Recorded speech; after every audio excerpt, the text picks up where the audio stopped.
Ahí es donde empieza el sonido de las películas, ni en ningún otro lado. Eso es muy importante. Ustedes obviamente como sonistas lo saben, pero es importante que lo sepan los directores y los productores que tienen que intentar contactar al sonidista o al director de sonido o tomar ideas de sonido que generalmente por ahí no las tienen o no se animan a plantearlas y hacerlo desde el comienzo o cuando están en la escritura del guión. Por ahí pasándosela a un sonista amigo o si ya saben que alguien va a hacer la postproducción de sonido, se los puede acercar, le pueden acercar el guión y bueno, le empiezan a dar un vuelco distinto que por ahí lo que tienen en la cabeza. No sé en la experiencia de ustedes, pero en la mayoría de los guiones suele haber muy pocas cosas que están contadas con el sonido, o secuencias contadas con el sonido, o situaciones contadas con el sonido. Entonces la pregunta es, de alguna manera, si el sonido se puede escribir. ¿Se puede escribir el sonido? ¿Se puede escribir el guión, o mejor dicho, el sonido en el guión de una película? Supongo que Barton Fink de los hermanos Coen, mucha gente la vio. Bien, por ahí tenemos una copia del guión que está en un libro, o sea, está traducido en un libro de Jerónimo Labrada, que se llama El sentido del sonido. Y vemos básicamente, donde arranca la escena 22, que, disculpen la calidad de la copia, pero es lo que pude conseguir, que tenemos absolutamente todo marcado en principio. Yo, cuando vi la película en su momento en el cine, no tomé conciencia de que en realidad me estaban contando todo con el sonido. Tenía esa cierta incertidumbre que produce particularmente esta secuencia, pero no me percaté de que en realidad estaba muy bien utilizado el sonido. Y básicamente, porque muchas veces tendemos a creer que el sonido es, digamos, me están contando con el sonido o el sonido se convierte en algo importante cuando es vistoso desde por ahí lo pirotécnico, ¿no? Quiero decir, desde, no sé, la Guerra de las Galaxias, grandes naves, grandes choques, explosiones, situaciones donde el sonido viene a lucirse y a darle, en realidad, no solo a lucirse espectacularidad a una escena, que pruébenlo, probablemente si ustedes le sacan el sonido a las escenas se conviertan en algo bastante, mucho menos, o sea, bastante menos espectacular. Entonces, si seguimos lo que el guión dice, está absolutamente todo escrito.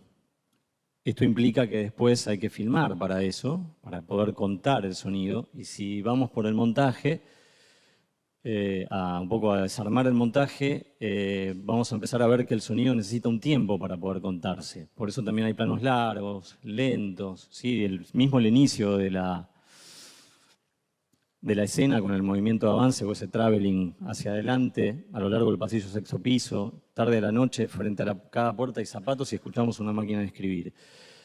Si querés pasar, no pases, perdón un segundito. En la escena 30, rompiendo el silencio, una risa apagada que viene del cuarto de al lado, la risa de un hombre, una señal no audible. Ahora sí, cámbialo por favor. Ha motivado la risa y esta tiene la aburrida cualidad de sonar ni particularmente divertida ni tampoco natural. Imaginen a la hora de escribir la descripción que hay que hacer de por ahí no es lo que particularmente haya quedado, ¿no? Tal vez después eso lo aplica el propio director, genera el propio director y el propio actor una cualidad que no es la que está escrita. De todas maneras, no sé si les pasó, digamos, ahora porque estábamos particularmente hablando de sonido, tal vez habrán prestado más atención que en el momento que la vieron. No sé si la habían visto antes, en realidad. ¿La vieron antes la película? ¿Notaron el cuento sonoro que hay? ¿O pasó como por un tubo, hablando mal y pronto? ¿Perdón? Ok, perfecto. Bueno, vamos a pasar a otro ejemplo, que lo vamos a hacer al revés, tal vez. Lo vamos a ver primero desde el guión, ¿sí? Y luego vamos a pasar a verla. La película es La Ciénaga. Este no es exactamente el guión de rodaje, pero es una versión algo anterior.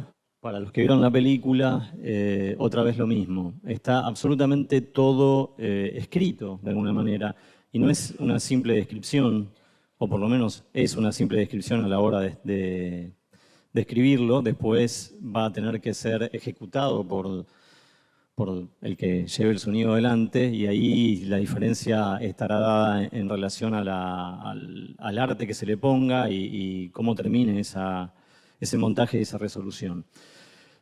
Lo que vimos antes fue una escena de casi 4 minutos, tal vez un poco menos, que casi no tenía diálogos, algo del que nuestro cine por ahí adolece, por el contrario, tiene diálogos por momentos, a mi gusto, excesivos. Es un cine absolutamente hablado.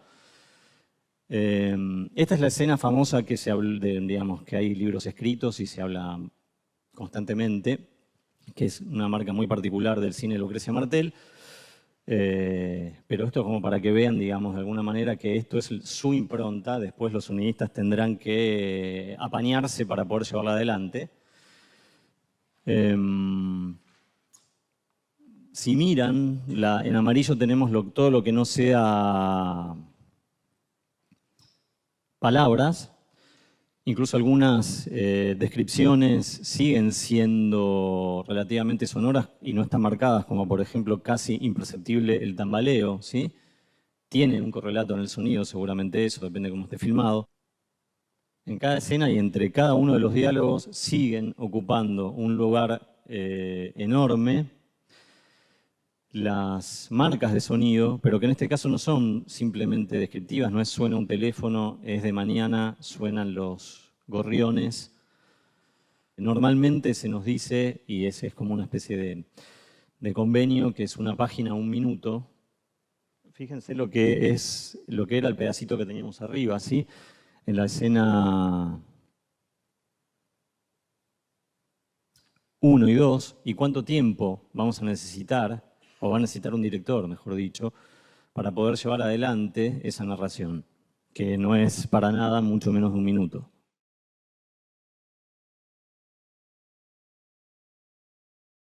Está todo o casi todo escrito, después hay muchas cosas que por supuesto van a ir cambiando en el rodaje y que vamos a tener que estar lo suficientemente atentos como para ser flexibles a eso.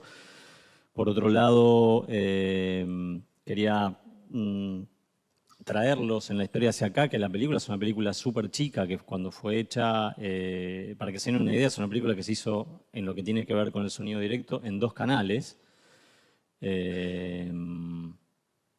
La complejidad, digamos, a resolver muchas veces, y se pueden hacer perfectamente películas con 2 canales, mejor si hoy tenemos más canales, pero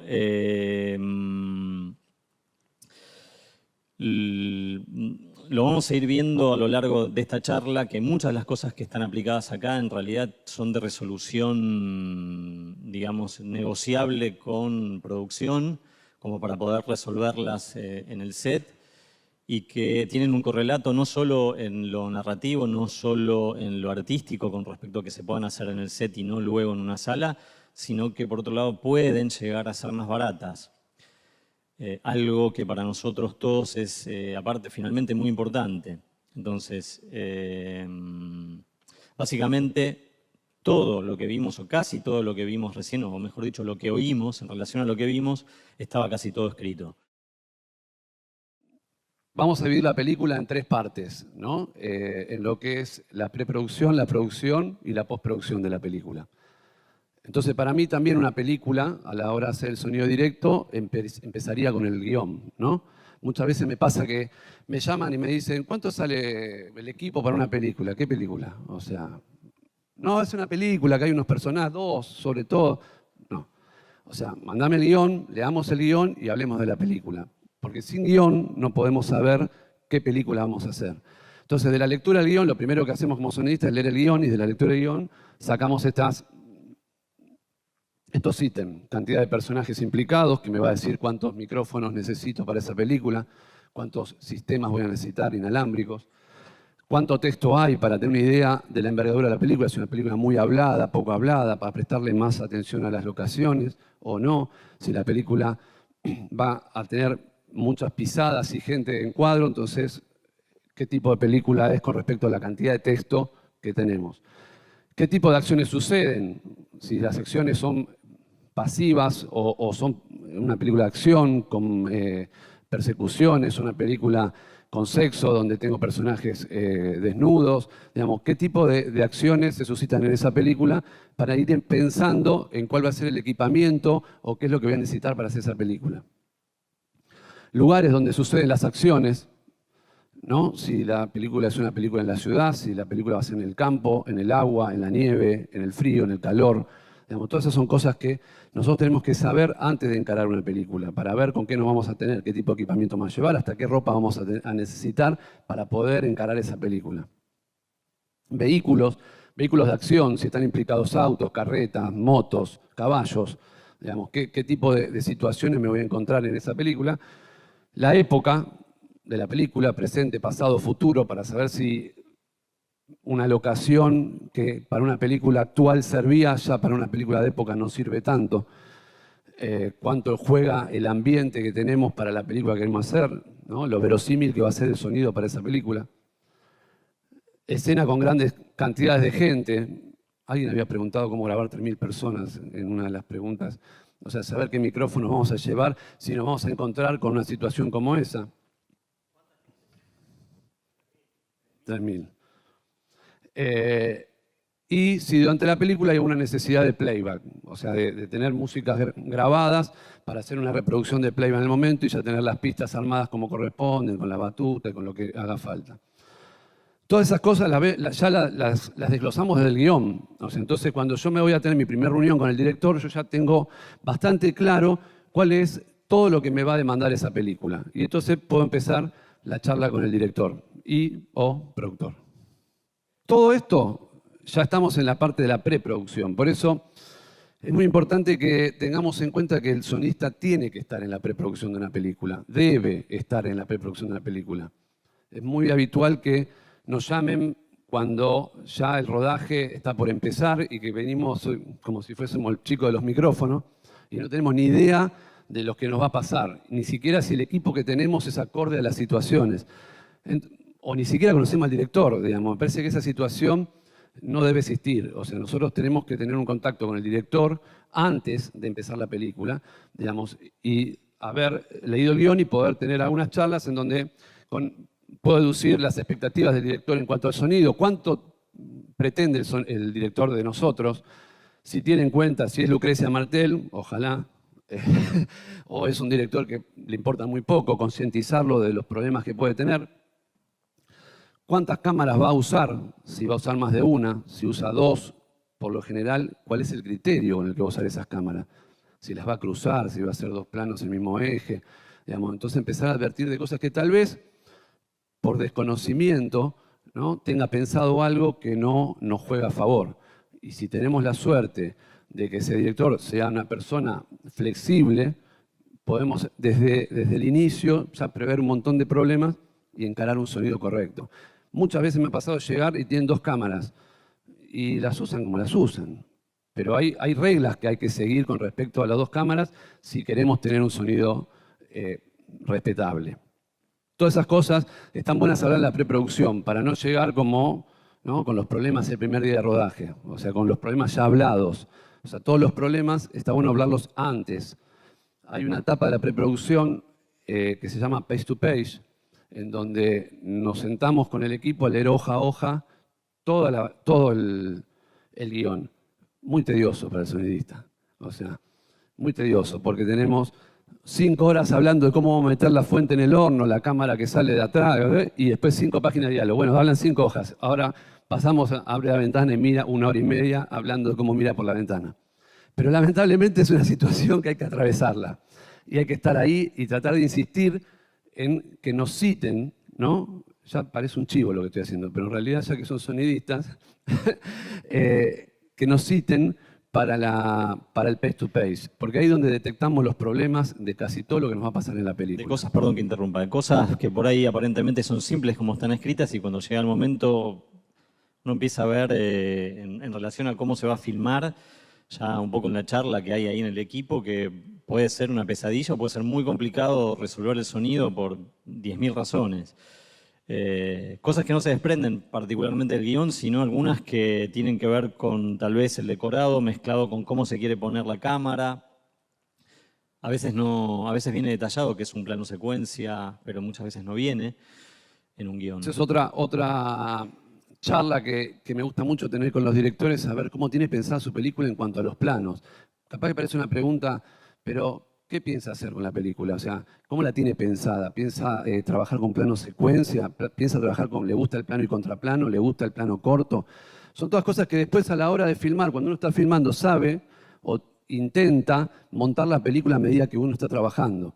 Entonces, yo, si sé cómo piensa el director y cómo va a montar su película, empiezo a saber qué es lo necesario y qué es lo que deja de ser tan necesario. Si tengo un plano general que se me complica muchísimo, pero sé que lo va a montar todo en plano corto, entonces la cosa empieza a cambiar. Si tiene un plano secuencia y a él le gusta el plano secuencia y no va a cortar en ningún momento, yo sé que una pasada de auto pasa, entra, sale en el mismo plano y no es tan grave como si va a ser un corte y corte con una pasada de auto en el medio.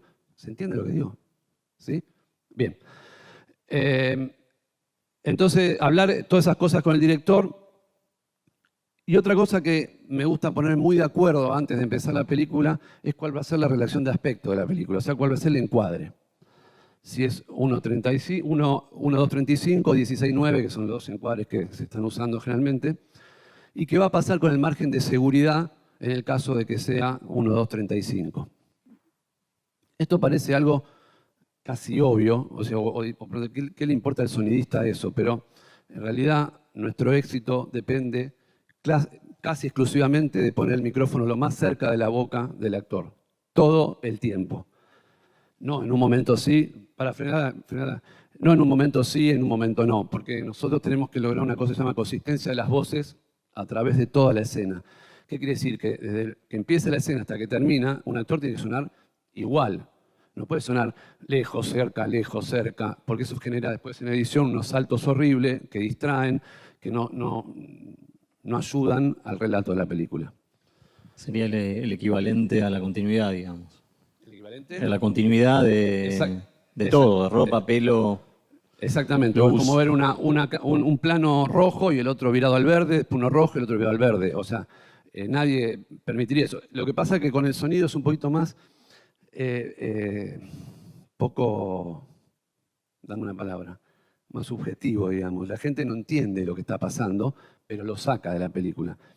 Habitualmente uno va al cine, generalmente mi test es mi mujer, que no entiende nada de sonido, y me dice, pero hay algo raro, no me puedo concentrar. El sonido no es el de la imagen, mal doblada, por ejemplo. Y no sabe que está doblada, pero algo la distrajo. Y eso es lo peor que nos puede pasar. O lo peor que me puede pasar a mí como solista es que el de al lado diga, ¿qué dijo?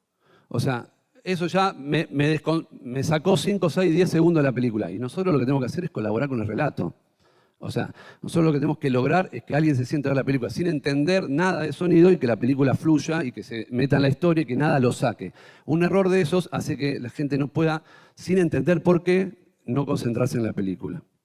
Hablando de lo que dice Rubén, un poco también para los editores, muchas veces por ahí cuando hacen una planta y filman los los directores, por ahí no están utilizando todo el cuento en el plano de él, o sea que el boom mío va a estar apuntando de él. Es situaciones que a veces cuando filman y no tienen boom, o sea, dos booms, pasa eso. Entonces, siempre el plano donde la cámara toma a él, no usan el audio con el boom en mi situación, ¿se entiende? Entonces, cuando va el plano de él y yo me escucho, por ahí cuando editas solo llega el inalámbrico o solamente no hubo. O sea, el tipo nunca dijo esa frase en un plano corto o en un plano que corresponda al plano sonoro mío. Entonces, después para editar y mezclar eso pasan esas cosas que decís, ok, yo vengo acá trabajando con una combinación sonora entre dos micrófonos de una manera, pero después te llegás a un momento donde decís, pero este hombre solamente lo tengo con el inalámbrico y el boom está perdido. Y entonces tenés que como ir degradando todo el sonido de ahí para atrás como para empatarlo. Bueno, me hiciste acordar de una anécdota con respecto a eso. En una película, o sea, yo venía con la vieja escuela en donde decía los actores en el plano y contraplano no deben pisarse, ¿no? Saben todo lo que es pisarse, ¿no? ¿Sí? Entonces, y el director me dice, pero yo quiero que se pisen. Pero bueno, si se pisan, vos no lo vas a poder montar. Yo soy montajista. Bueno, entonces, ¿qué hacemos? Nada, tomame el sonido de toda la escena. Fue la instrucción del director y es verdad. O sea, si yo tengo un plano y contraplano, un plano corto de él y yo estoy fuera de cuadro, pero yo tengo el sonido correcto de los dos personajes, él puede montarlo perfectamente. No estaré en cuadro yo cuando esté hablando, tendrá que esperar que terminen de pisarse para cambiar y montar, pero el sonido sirve.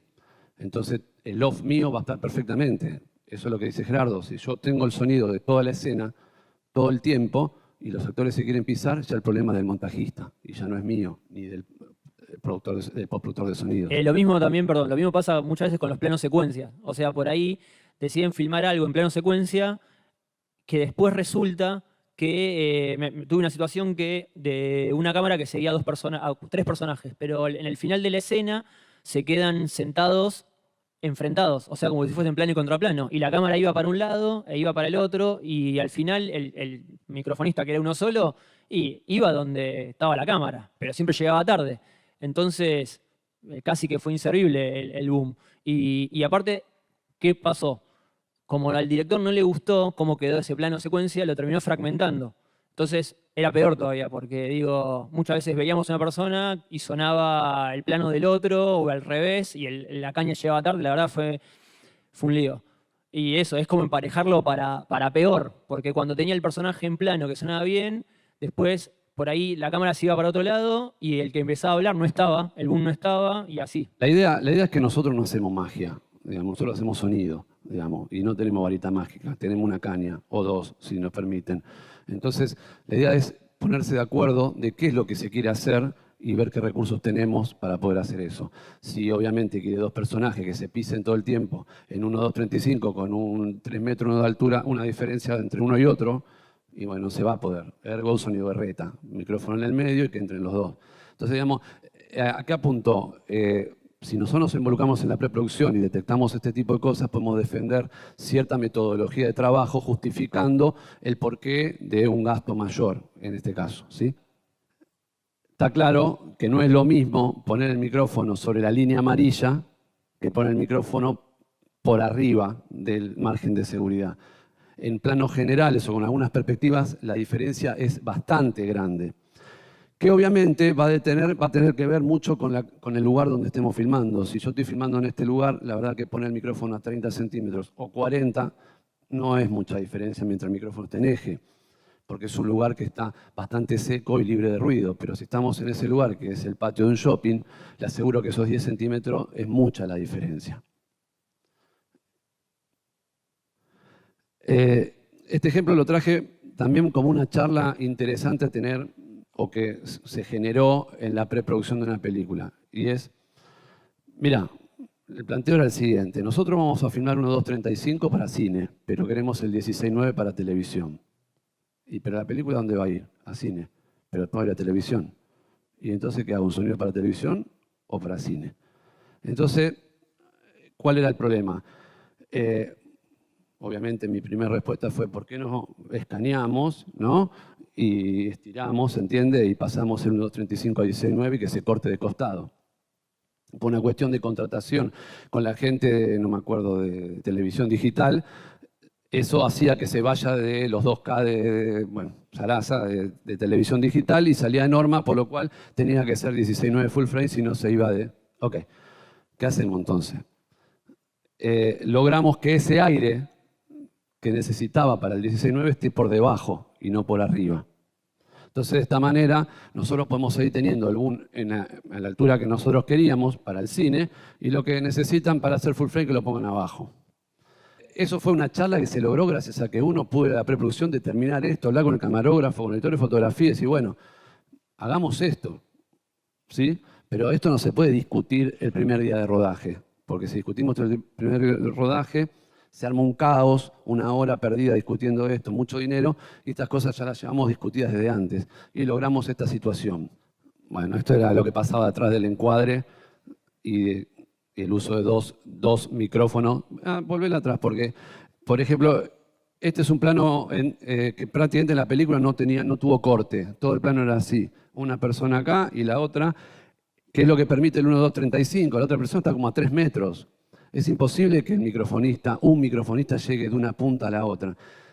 Sin nombrar encima que hoy por hoy está como están todos muy acostumbrados a que ya los actores dicen lo que más o menos dice el guión, pero ya el rigor de la letra del guión era de cuando hacíamos fílmicos. Ya hoy por hoy los actores improvisan un montón, entonces el microfonista para poder ir de acá hasta allá tiene que tener los pies perfectos. En cuanto el actor le cambió los pies, se cruzó, no llegó, todo mal, digamos. Y el director dice, pero está bueno lo que dijo.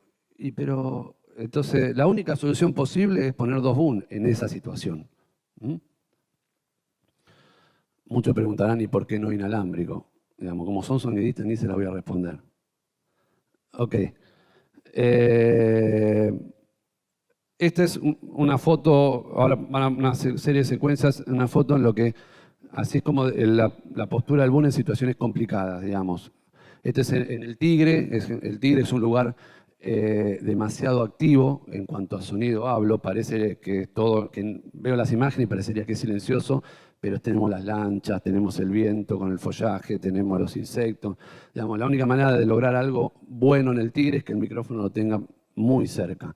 Si no hubiésemos podido invadir la zona de seguridad en esta película, sería imposible tener un buen sonido. Más allá de que tampoco se le podía poner inalámbricos porque estaban prácticamente todo el tiempo en malla o con el torso desnudo. Se llega a ver, ¿no? ¿Lo ven ahí el micrófono? ¿Lo ven el de micrófono seguridad? ahí? Que esta foto me gusta mostrarla porque así a priori dirían, pero está mal ese micrófono, está sobre ella. Y esto tiene que ver también con la elección de un buen microfonista, y es algo que también me encanta hablar con los productores y directores que generalmente creen que el microfonista es el pibe que está empezando, y no es así. Digamos, el éxito de una película depende mucho más del microfonista que del sonidista. O sea, puedo decir con seguridad que un buen microfonista y un mal sonidista pueden tener éxito hoy, pero un mal microfonista con el mejor sonidista fracasan seguro. Porque, digamos, casi la totalidad del sonido de una película pasa por la punta del micrófono. Si no está donde tiene que estar, por más sonidista que maneje, no va a lograr el sonido que nosotros queremos. Bueno, y esta foto me gustaba porque, digamos, una de las tareas del microfonista que está ahí peleándose en el set todo el tiempo y que lo odian la mitad del equipo, es lograr un balance en el sonido. Entonces, la situación que daba esta que Piroyaski es más alto que ella y tiene una voz mucho más potente que la que tiene ella. Entonces, por más que si vos pones el micrófono en medio, él suena como mucho mejor que ella. Y ese balance lo tiene que hacer el microfonista. La mezcla esa la tiene que hacer el microfonista, como pueda, alejando en este caso a Piroyaski y priorizando a ella hasta que él escucha que los dos están parejos. Porque si no, después los muchachos cuando lo agarran en postproducción tienen que empezar a hacer unos envelopes terribles y los fondos se pasean por todos lados y en realidad la solución viene desde el rodaje con la muñeca y los oídos de un buen microfonista. Sí, de hecho ahí con un solo micrófono, digo, sin inalámbricos ellos, y con un solo micrófono la verdad que él juega eso. O sea, no es que hay 10 micrófonos más para escuchar, digo, No. es el sonido de eso. Si el microfonista no acierta este plano, básicamente se va a escuchar el más. sonido de esa escena es ese único micrófono, no hay otra posibilidad. Y otro tema complicado que tenemos antes de empezar la película es las locaciones donde vamos a filmar. A mí todavía me sigue pasando que no te quieren llevar al scouting. O sea, el productor y el director dice, ¿el sonidista, el scouting para qué? Que comes mucho o algo así, no sé, le salís caro. A veces me voy comido de casa para que esa excusa no esté. En realidad, a veces yo creo que es por desconocimiento, porque creen que no hacemos falta, y a veces es por demasiado conocimiento, porque saben que vamos a llevar problemas. Es una estación de tren abandonada, ¿no?, en un pueblo. Y vamos a filmar de noche, ¿no? Y cuando, obviamente, en esta película no fui al scouting y nos pasó lo siguiente. A ver, si ¿Le saco el sonido? acá lo puedo sonar feo, pero no, lo que yo quiero mostrar es que nadie se percató de lo que había atrás de esa hermosa estación, ¿no? Que había una fábrica con un silo funcionando, o sea, todo el tiempo, ¿no? Por lo menos el que fue antes y filmó ahí le sonaba algo. Yo creo que fue... Acá se va a filmar acá, que acá vemos una estación Se va a filmar abandonada, ahí. armada, hermosa, y acá... Y atrás tenemos una hermosa fábrica, creo que es un secadero de semillas, que funcionando a full, todo el tiempo. Digamos, evidentemente eso cuando fueron a verlo, o sea, nadie se lo percató, solo se hubiese dado cuenta un sonidista que está preocupado por esas cosas. Porque esa es una de las ideas de llevar al sonidista al scouting, que vea lo que los otros no ven. Pero no lo ven no por malo, no lo ven porque están preocupados por sus cosas. Si alguna vez alguno de ustedes estuvo en un scouting, se da cuenta que el director de fotografía está midiendo a ver dónde va a poner la luz, el grip está tratando de sacar la medida de la cosa, el productor está tratando haciendo números como loco, desesperado, pensando que esto no lo va a poder pagar, ¿no? El de arte tomando... ¿Quién se va a fijar que atrás hay un silo en una estación abandonada? Nadie, eso se va a fijar solo el sonidista. Tu película no va a sonar como una estación de tren abandonada, va a sonar como una fábrica que da a urbano, ya, digamos, puedes hacer dos cosas, lo dejas así, que lo va a decidir el director de sonido, o lo doblás. Yo siempre digo que todo termina en una planilla de Excel. Más allá de cómo quedan las cosas, ¿no? Que obviamente doblar actores que no son actores, o sea, el producto no termina siendo el mismo. Muchas veces decimos, no me creo los doblajes, y bueno. Pero supongamos que los actores son super pro y puedan doblar, termina en una planilla de Excel. O sea, ¿cuánto sale doblar? ¿Cuánto sale cambiar de locación? O tratar de parar ese silo, o averiguarlo al menos. Lo pararon. La verdad que me saco el sombrero ante la jefa de producción, que en cuanto lo detectamos, agarró el teléfono, llamó, le quemó la cabeza y el silo a la noche apagaron los ventiladores que generan ese ruido enorme. Esta es otra locación que tiene otro tipo de problema. Esto es un lugar en el cual nosotros, es en un hogar, aquí enfrente en Warnes, enfrente del ICI de Warnes, un lugar que se filma mucho, televisión generalmente se graba mucho, y obviamente por suerte no tenía mucho ruido de fondo porque da una calle interna, las ventanas están todas rotas, es imposible tratar de solucionar eso, pero teníamos un problema que nadie se percató, digamos, que el sonido no era verosímil a lo que veíamos. ¿Por qué? Porque nosotros íbamos a filmar en este recoveco que está acá, ahora en la otra lo vamos a ver, como que era una cárcel, y lo que íbamos a ver es una pequeña celda con 3 sillas, pero sonaba a galería gigante. Entonces, bien, todos los primeros te dicen, no, pero no tiene ruido de fondo, ¿esta tampoco te gusta? Digo, no es que no me gusta, es que no me lo creo. Yo escucho 2 personajes hablando ahí y veo un cuarto de 3x3 y no se pega a la imagen. Eso está mal. Entonces esas cosas también las tenemos que defender. Ahora vamos a hacer un pequeño, pero muy pequeño repaso de acústica para que entiendan los 2 grandes problemas que hay con respecto a estas cosas. Gracias a que fuimos al scouting, dijimos, bueno, vamos a solucionar esto. Obviamente no se podía cambiar la locación, era esa y había que filmar ahí. Llevamos unas telas que nosotros le llamamos sound blanket. Pueden ser acolchados de la cama. Digamos, la única diferencia es que son de un lado negra y de otro lado blanca, solo para dejar contento al DF, cuando quiere negro, cuando quiere blanco, pero podría ser el acolchado a rombos que tenemos en casa. Y colgamos con las mismas barracudas que usaban los eléctricos, unos telones en el techo y en cada rincón, en donde podíamos, que no se viera, íbamos paseando unas alfombras, ¿no? Eso, que parezca mentira, bajó el tiempo de reverberación lo suficiente para que yo ya me crea que estoy en un lugar mucho más chico, ¿no? Y eso es un problema que no se da cuenta nadie, porque el sonido no estaba mal, pero no era creíble con lo que yo veía. Y esto es una habitación típica casa chorizo de 4x4 con el techo de casi 4 metros. Todo el mundo que entró en una habitación de esa, si no está llena de muebles o cosas, suena horrible.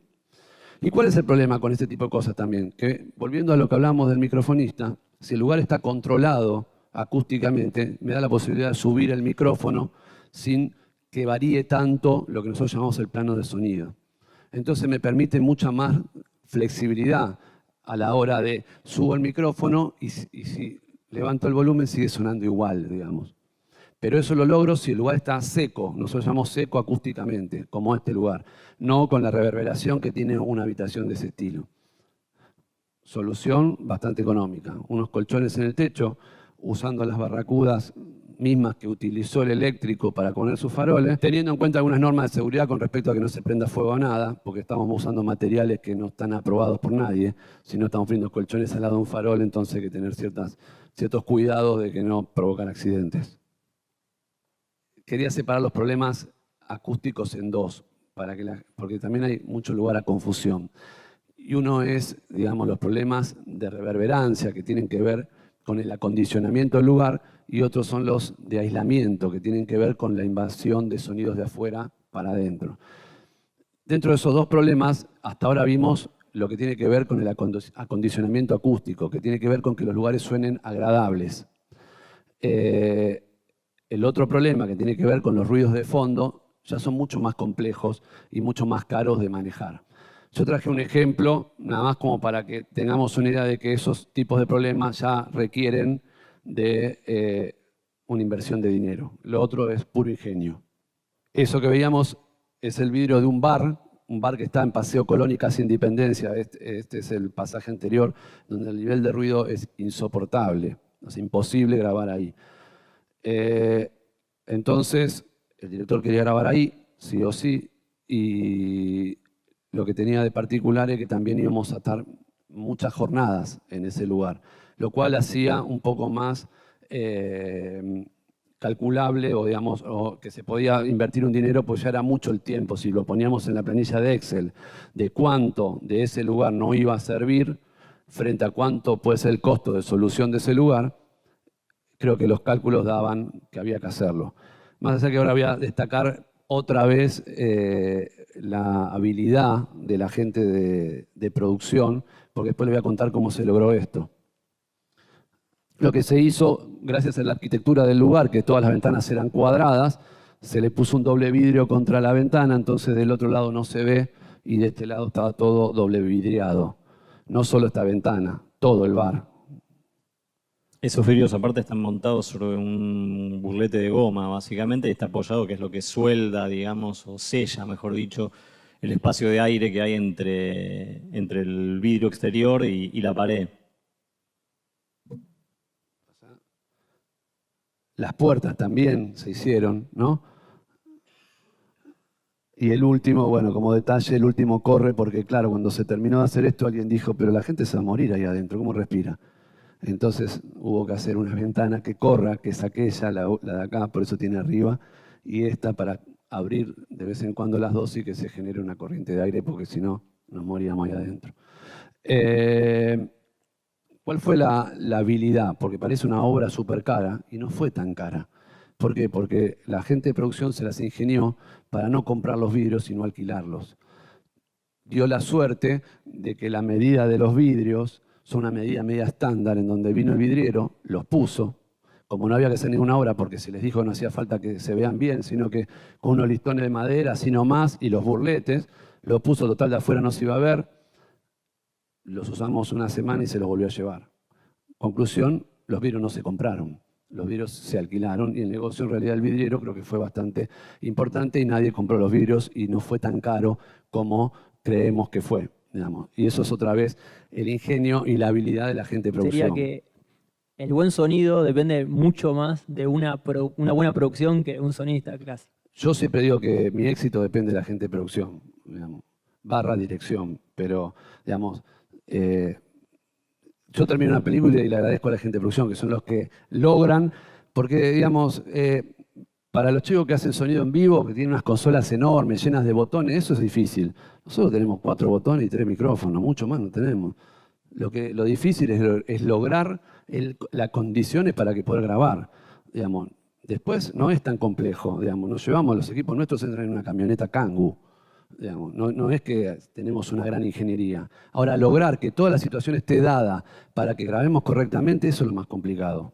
Y vamos a continuar un segundito con esto de tratando de unificar un poco lo que estaba hablando Rubén recién, con lo que hablamos antes con respecto al guión y la aplicación también de lo que tiene que ver la relación de aspecto o el tipo de encuadre, con una problemática que por ahí es la contraria a lo que de alguna manera estuvimos esbozando, que es que el problema es, si estamos filmando más allá de la acústica que tenga el baño, es que, vamos a poner otro ejemplo, muchas veces con 2 pedazos de placa símil de aluminio podemos hacer que estamos filmando un ascensor, pero esas 2 tapones, que es la palabra que se termina usando en cine, podemos estar filmando un ascensor con diálogo y demás, pero transcurre en un hangar.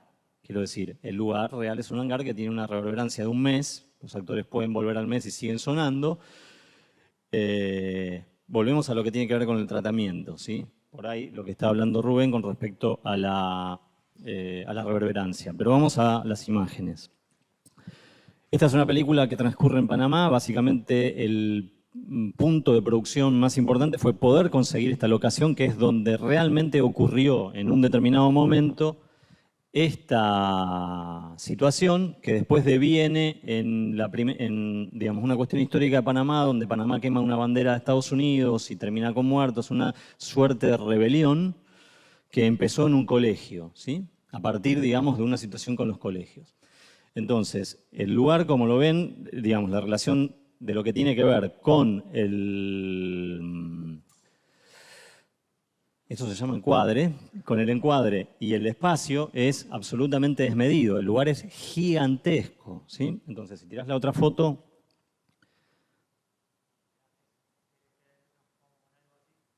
poné la anterior, por favor. En la anterior, volvemos ahora con el 235, el microfonista, que podría estar relativamente más cerca para entrar por los costados, suele tener una caña larguísima porque si no siempre está en cuadro. Una más. Lo único que se podía hacer, ¿qué tratamiento podemos tener para un lugar que mide para una película de bajo presupuesto? Conseguimos el lugar, tenemos una sola cámara y es como que nos planteáramos cubrir el techo de este espacio, de 3 veces este espacio, que sería lo único que no se va a ver, porque, digamos, entendiendo esto con esto, lo que vamos a ver es que hay 2 telones, que era lo único que se pudo conseguir, que se desarmaron de un teatro, y todas las fuentes de luz son las fuentes naturales. No hay un solo farol, excepto algún relleno, ¿sí? Por lo tanto, no es que podemos ir cercando todos los lugares, que sería más o menos lo que estaba haciendo antes Rubén. Entonces, fíjate que con qué seguimos, si tenemos una más. 2 cañas, inevitable, porque volvemos a esto de que si tenemos reverberancia y la caña se está moviendo, el paseo de la caña va a hacer también cambiar la posible reverberancia o el rebote de la sala. Una situación de discusión en este espacio. Reverberancia va a haber, seguro. ¿Qué hacemos? ¿Cómo se puede llevar adelante? ¿Los actores se pueden pisar o no se pueden pisar? ¿Cómo se hace para montar para los montajistas? ¿Se imaginan de qué estoy hablando? ¿De qué estoy hablando? ¿Cómo andás? Oh. Y después, montado, todo se corta. O peor, si se pisan, o se pisan en lugares que no deberían pisarse, es prácticamente imposible montarlo. Es lo que tenemos en el plano, hasta que esa reverberancia no se corte, no lo podemos usar. Entonces, manera de resolverlo, exige otra vez de todo el equipo, y básicamente en este caso colaboración de los actores, colaboración de dirección, porque lo que hay que hacer es medio ridículo. ¿Cómo andás? Y él contesta, porque está fuera, ¿sí? Entonces, todas las cosas que pasan fuera de cuadro están mucho más lentas que lo normal. Los espacios son gigantes, los actores, gigantes en tiempo, son larguísimos, mejor dicho. Lo que tienen que hacer los actores es esperar. Y entonces contestan. Y todo transcurre en una cosa muy laxa. Es muy difícil actuar porque los tiempos son absolutamente irreales. Ahora cuando vean la escena, fíjense porque aparte están súper enervados, ¿sí? Digamos, no es una escena baja, quieta, por lo tanto, encima como está declamada, van a excitar la reverberancia de todo ese ámbito gigantesco. Propio país. Y en el plano, digamos, o en la edición, termina siendo el que le contesta a él. La zona se rige por las leyes de Luciano, por si no lo sabías. Todavía ese fundido de la reverberancia se puede prolijar aún más, así es como vino el montajista. Pero escuchemos el silencio que hay antes de que él hable, del que contesta. ¿Escucharon ahí que había el final de una voz anterior? La zona se rige por... Es a todas luces un delirio, ¿no? digamos, es súper tedioso para filmar, pero es una solución y esto no tiene nada que ver con una cuestión de dinero. Sí, podemos hacer la cuenta de cuántos segundos más perdemos por día y eso llevarlo al Excel, pero en definitiva es mucho más barato en términos económicos que doblarla y en definitiva es mucho más barato en términos artísticos porque los actores están haciendo lo que tienen que hacer en el momento y es lo que el director llevó adelante y cómo lo decidió lograr. Aparte, la dinámica se la dieron a la hora de montar claramente, donde el montajista, bueno, supo cómo resolverlo y que quede una situación dinámica y no quede, bueno, la situación real de la filmación que fue hecha para justamente evitar este problema acústico. Y este es otro ejemplo de una situación en donde no se puede hacer absolutamente nada. Entonces, ¿cómo lo resolvemos? Esta es una casa en el Tigre en donde se filmó toda la película, tanto afuera como adentro, en esa locación. Entonces la pregunta fue, ¿y qué hacemos cuando llueve? Tenemos que filmar adentro. Y obviamente el sonido en esa casa no iba a servir porque claramente haría un ruido bárbaro contra las chapas. Se pensó la demencia en algún momento de poner algo en el techo, pero si estaba lindo había que ir afuera. ¿Y qué hacíamos con el techo? ¿Cómo lo desmontábamos y se veía? Entonces la conclusión es que no se podía hacer absolutamente nada desde lo técnico en ese lugar. Y la solución estuvo en manos de la gente de dirección, en donde hizo malabares con el plan de filmación para que cuando llovía filmemos los planos que no tenían demasiado sonido, texto, planos detalle. Entonces se iba haciendo toda una lista de qué cosas íbamos a filmar a medida que íbamos filmando, de que si llegaba a llover. Obviamente que lo primero que se hizo fue los exteriores, después se trató de hacer los interiores, pero si un día llovía, se cambiaba todo el plan, entonces algo que todavía no estaba previsto filmar, pero que no tenía sonido, se te lleva. Digo, esa fue la manera de minimizar los tiempos de lluvia que hubo 2 o 3 días, y finalmente fue muy poquito lo que hubo que doblar, porque obviamente cuando llovía era imposible. Entonces, digamos, la solución estuvo en manos de la gente de dirección que se dedicó todo el tiempo a hacer un rompecabezas. Esta es otra situación que también se ve en el scouting y tiene que ver con los vehículos. Muchas veces nos toca filmar en los autos.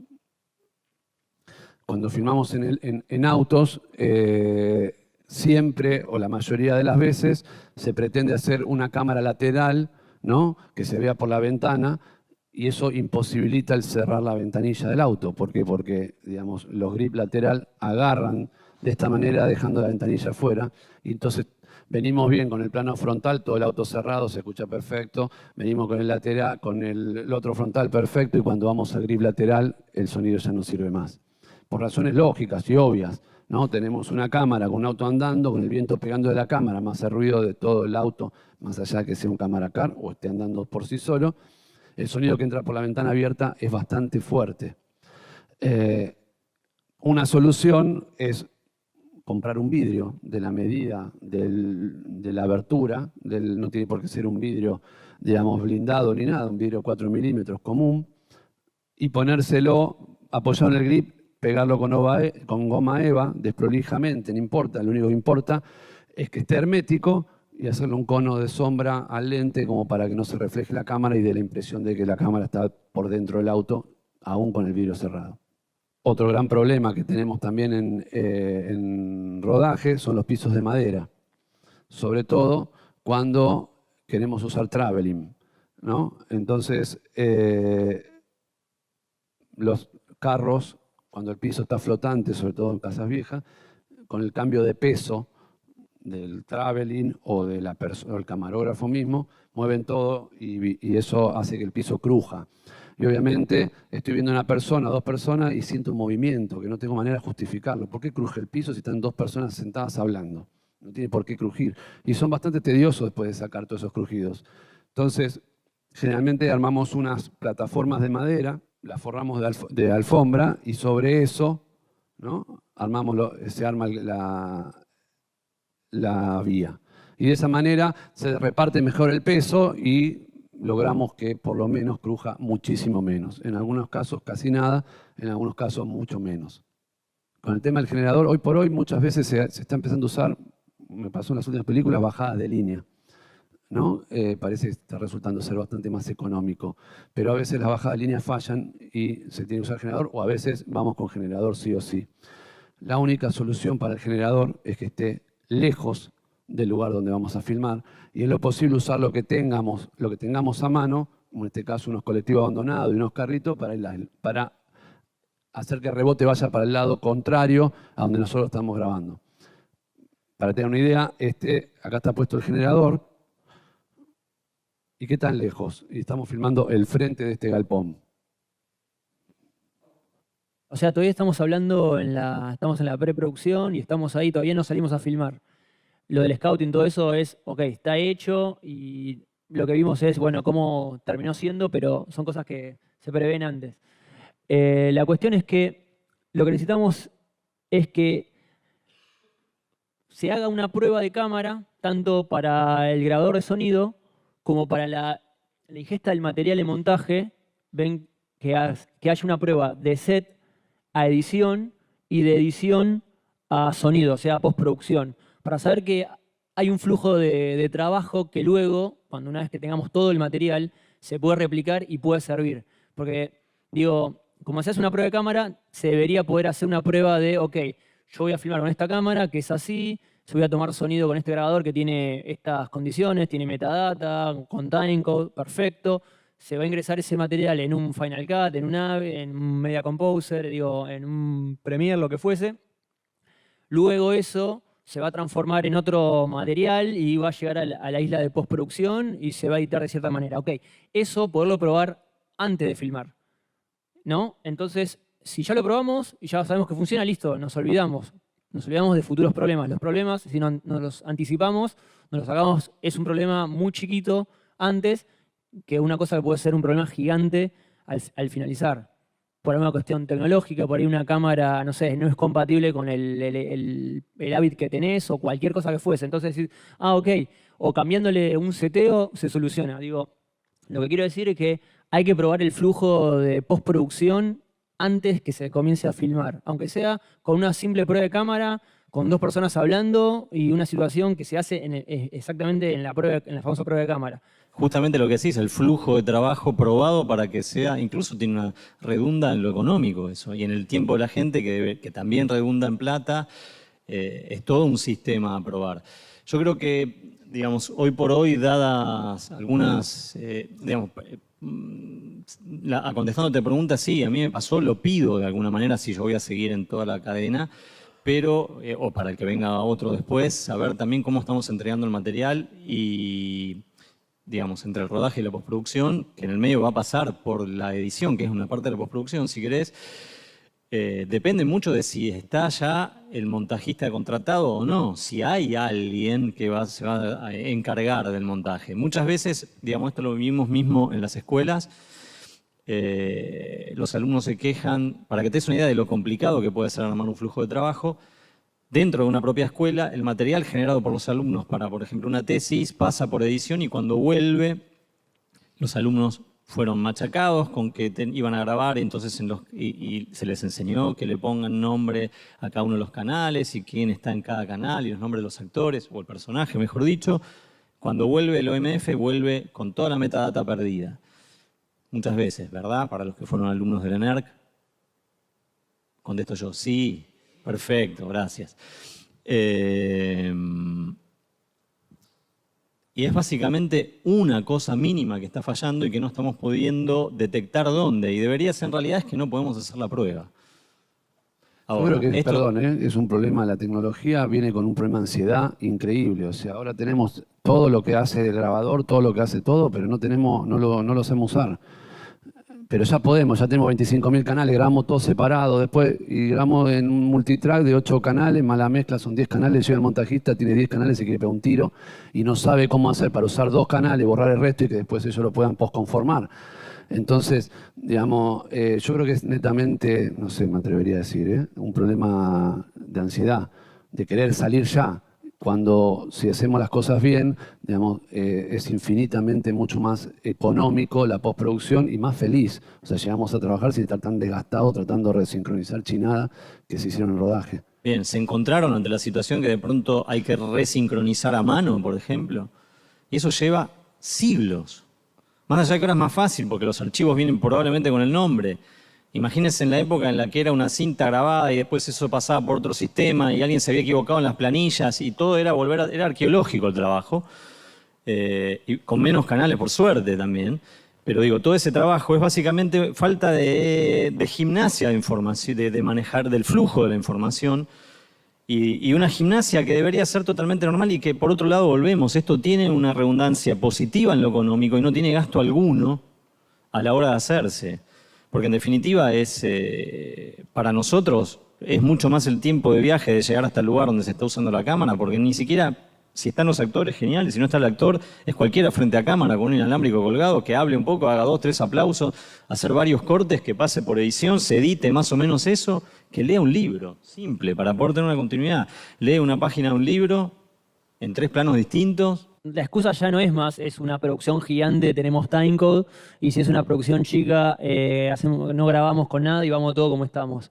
Porque fíjense que en esta cámara, poniendo simplemente esta cajita y teniendo lo mismo en el grabador, que es un grabador muy barato, estéreo, que además ya no se usa más, se puede tener timecode y a la hora de sincronizar es casi mágico y es mucho más dinámico y se hace mucho más rápido y hay menor,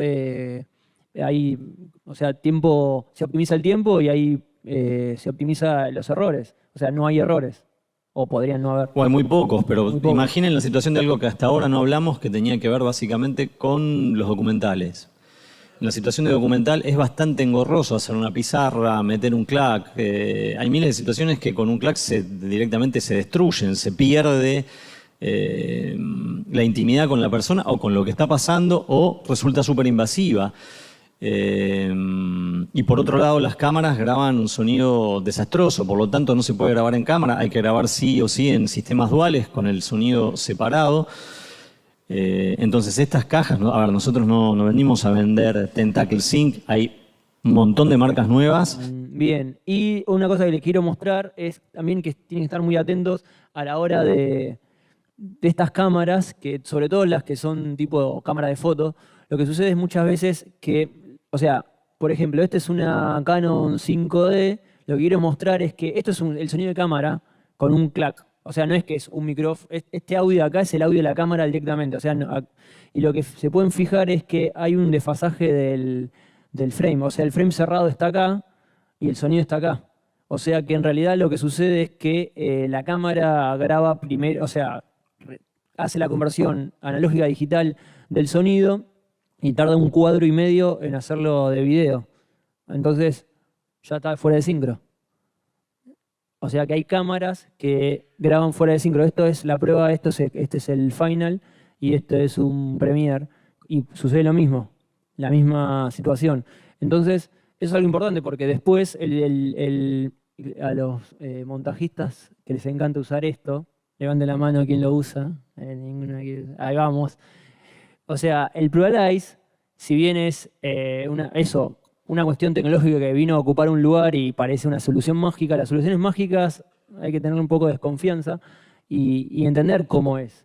O sea, si ustedes, por ejemplo, dicen, bueno, tengo todo este sonido directo y lo ponemos en sincro con el Pluralize, hay que chequear que eso que sea correcto. Si ya tenemos que el sonido que está grabado de la cámara ya está corrido 1,5 cuadros, más por ejemplo que el Pluralize tomó, no sé, un inalámbrico o la caña estaba en un plano general y la caña estaba lejos, ya ahí hay un desfasaje de tiempo de varios lados. Entonces, por más que lo pongan mágicamente en sincro con el Pluralize, tienen que chequear estas cosas, sobre todo esto. Entonces, y esto lo tienen que acomodar en la edición. No se puede acomodar después en postproducción porque tenés que andar corte por corte modificándolo. En cambio, en la edición, bueno, se necesita hacerlo ni bien ingresás la toma y lo sincronizás. Bueno, también puede pasar que cuando graban con timecode, también puede pasar que las cámaras, por ejemplo, se caliente con el tiempo y el sincro se vaya corriendo. Entonces hay que intentar, bueno, que hay un factor que está exento del propio timecode, que puede ser que la cámara, entonces hay que volverlo a prender y apagar o inyectarle vuelta en timecode, bueno, pero un montón de cosas. Por rutina, digamos, en cualquier jornada de trabajo, uno llamea al principio ¿no? Y después, más allá de que se corra o no se corra, porque si se corre un par de cuadros no lo podemos ver, lo hacemos al mediodía y media tarde si la jornada se hace muy larga. O sea que casi metodológicamente refrescamos el timecode 2 veces o 3 por jornada. También a veces sabiendo qué equipo usamos, ¿no? Uno sabe que si trabaja con una Alexa o una cámara de esa envergadura, tal vez no hace falta tanto, pero si trabaja con una red o alguna cámara tipo de foto, hay que hacerlo más seguido. Pero es metódico, digamos, el timecode va a la primera hora de la jornada, al mediodía y a la tarde.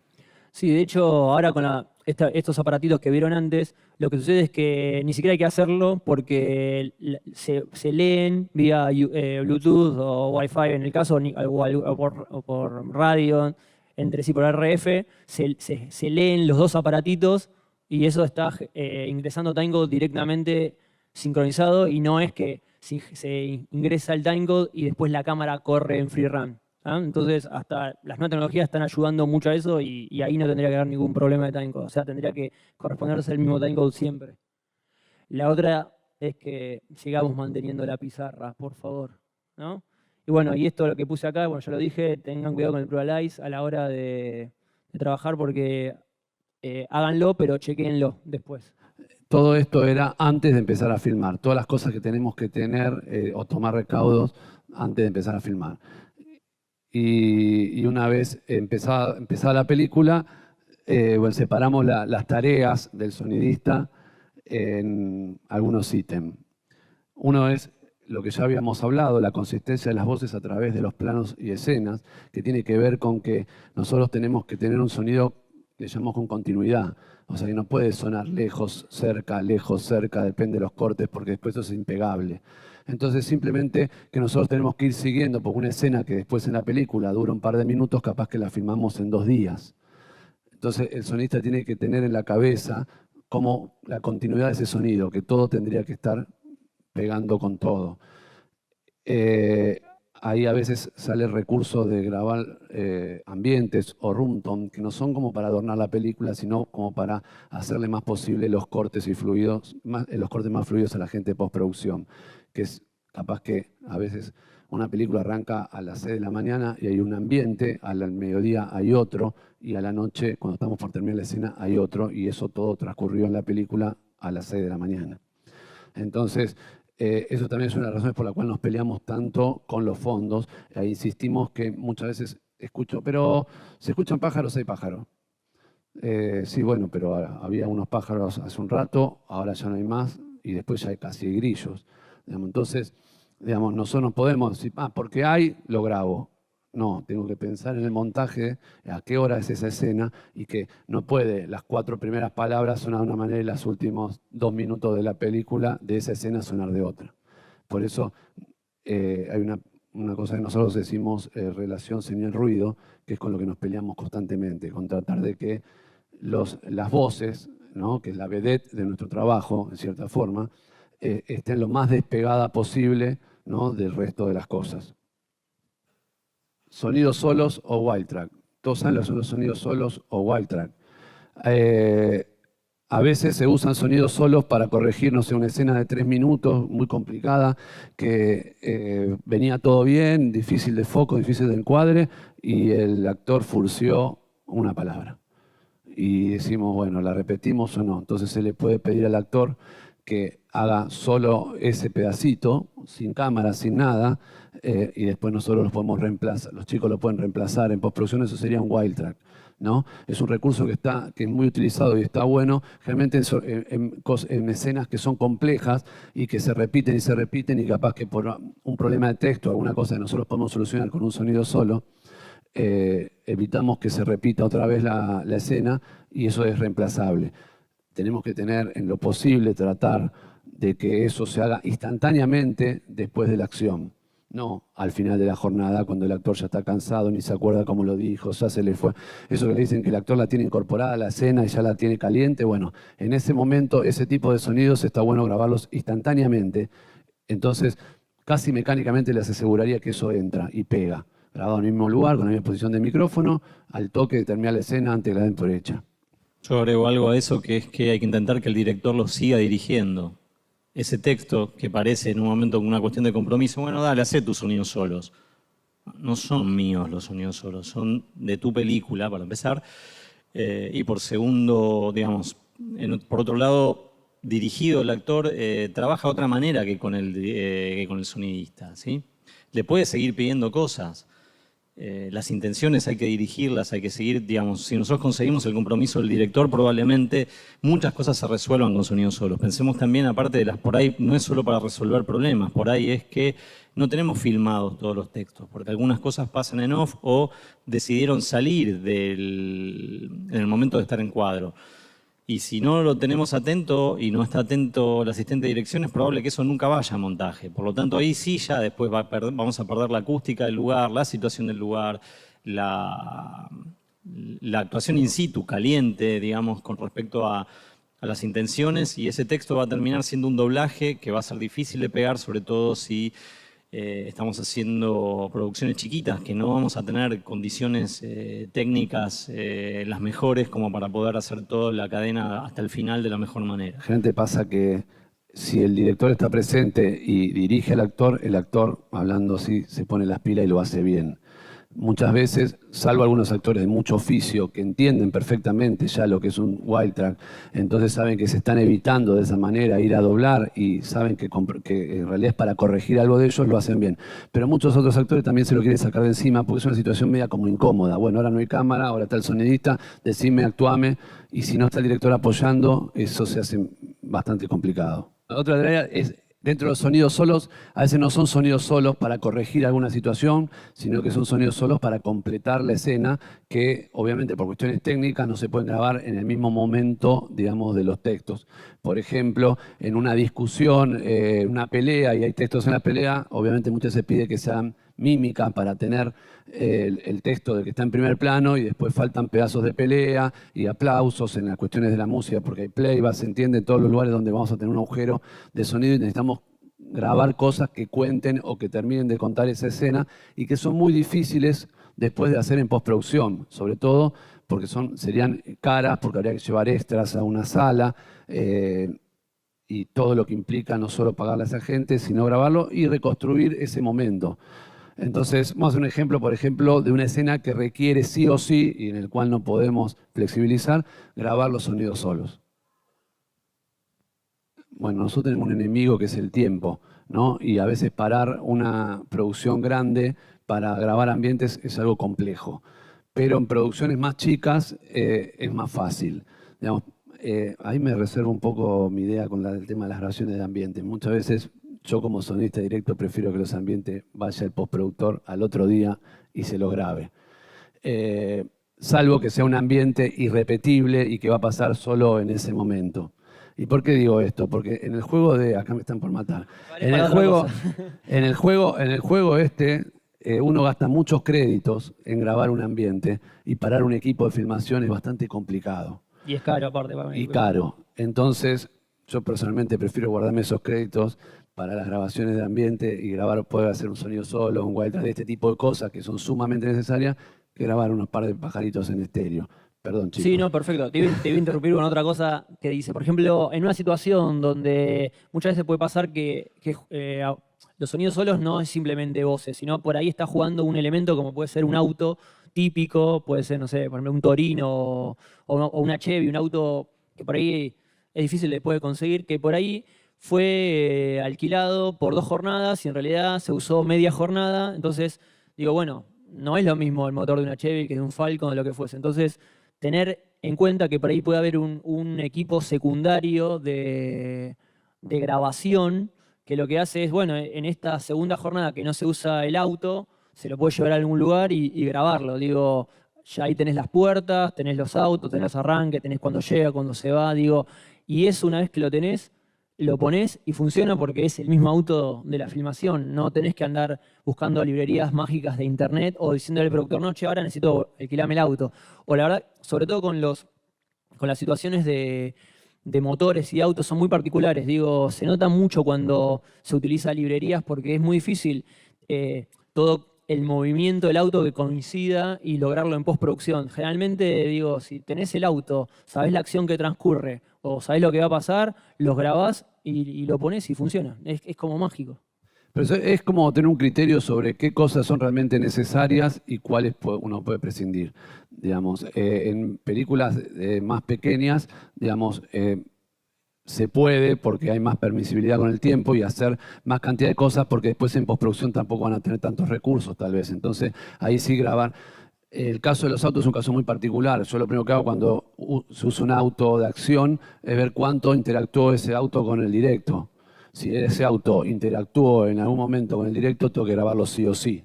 Ya no hay manera. ¿Por qué? Porque no van a poder conseguir otro auto. Ahora, si ese auto no interactuó en ningún momento con el sonido directo, vemos. Si tenemos tiempo, lo hacemos. Por eso dije que tenías un auto particular. A lo que voy es que todo, no hay una fórmula, todo tiene un criterio y lo que digo ahora puede ser que lo diga de otra manera mañana, porque las situaciones van variando. Nuestra actividad es una actividad muy dinámica, que cambia todo el tiempo, entonces lo que parece correcto en un momento no parece correcto en el otro. Entonces, digamos, todo el tiempo hay que usar el criterio de cada uno, ¿no? Siguiendo siempre, hay como tips para hacer las cosas, pero es un trabajo que requiere mucho del criterio personal de cada uno, ¿no? Tal vez ustedes muchas veces hacen el sonido y lo postproducen ustedes mismos, pero digamos, en las producciones, en muchas producciones pasa que el sonido lo hace uno y lo postproduce otro. Y si yo no tengo bien informado cada sonido, cada cosa que hice, no van a perder tiempo o no pueden perder tiempo en escuchar absolutamente todo para ver si está un interior auto, ambiente interior auto. Entonces, si yo grabo un interior auto en una película de 8 semanas y no lo informo de alguna manera, ¿no?